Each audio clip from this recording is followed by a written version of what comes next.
kia nó kia là dạng đột lì và bảy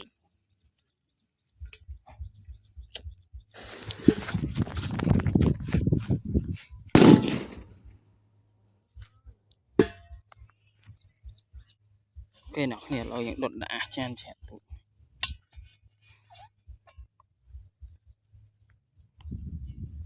cả chỗ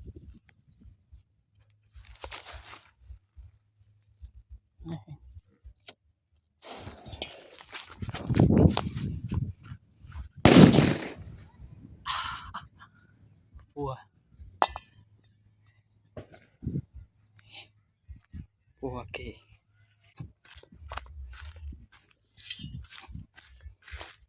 cho lâu những đặt hào pi tòng đó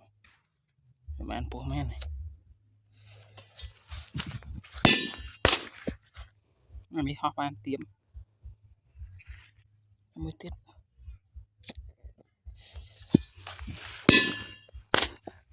bị họp ăn tiệm